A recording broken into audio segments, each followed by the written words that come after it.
تو قرآن محسوس کرنے کی چیز ہے. اب ہمیں تفسیر کے ذریعے سے کیا پتہ چلتا ہے کہ شہداء کو مردہ نہیں کہنا، اور ہم کہتے بھی نہیں ہیں نا.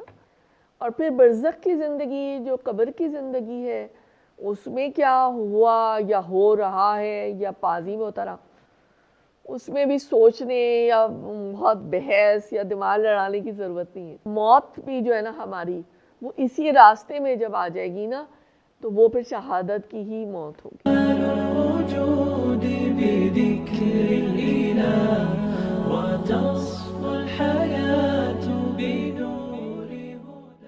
ڈاکٹر صاحبہ، اگلا سوال میرا آپ سے یہ ہے کہ اللہ تعالیٰ بندوں کو کیوں اور کیسے آزماتا ہے؟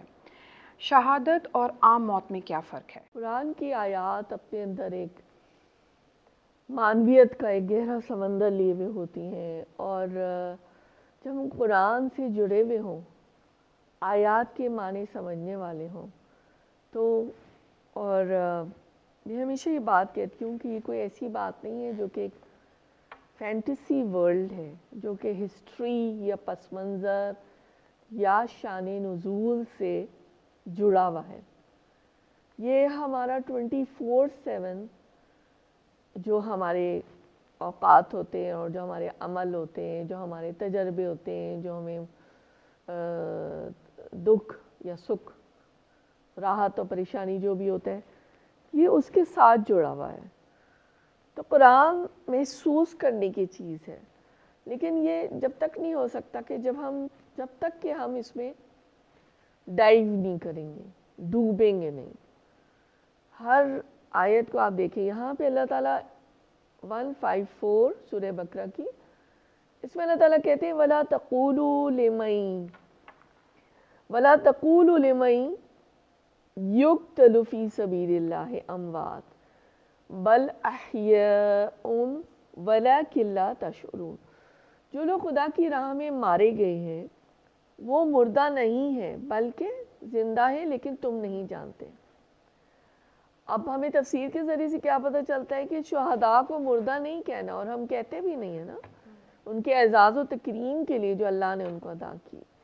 اور پھر برزخ کی زندگی جو قبر کی زندگی ہے اس میں کیا ہوا یا ہو رہا ہے یا پازی میں ہوتا رہا، اس میں بھی سوچنے یا بہت بحث یا دماغ لڑانے کی ضرورت نہیں ہے. اس لیے کہ وہ تو ایک غیب کی ہے نا، حالت غیب ہے جو نہ کسی کو پتہ ہے، نہ کوئی اس طرح سے سمجھا سکتا ہے، اور فائدہ نہیں، وہ اللہ تعالیٰ جانتے ہیں. تو یہ زندگی جو اعلیٰ قدر مراتب یعنی انبیاء و مومنین کو حاصل ہوئی، تو یہ ایسی زندگی ہے جو کہ جس کو اللہ تعالیٰ نے یہ کہا ہے کہ یہ شہید کی جو موت ہے وہ قوم کی حیات ہے. تو یہ ہے کہ یہ ایک بہت ہی اعلیٰ مقام ہے نا، اور یہ عام موت سے بہت فرق ہے. اور ہمیں دعائیں بھی سکھائی گئی ہیں کہ جو ہے ہم شہادت کی تمنا اور دعا ہر وقت رکھیں، کیونکہ یہ وہ زندگی ہے جس میں جو ہے نا بہت ہی بلند درجے کی ہے شہادت، اور اس کے اندر اللہ تعالیٰ بس پورا سرٹیفکیٹ ہوتا ہے نا جنت کا، اور اللہ راضی ہوتے ہیں. ٹھیک ہے، تو اس میں کافی فرق ہے ایک عام موت اور وہ. تو عملی نکتہ یہی مجھے نظر آ رہا ہے، جیسا کہ میں نے بھی کہا کہ ہم اپنی زندگی کو بھی حق پر گزاریں، جس کو کہتے ہیں نا سعادت کی زندگی، اور حق کی گواہی دیتے ور.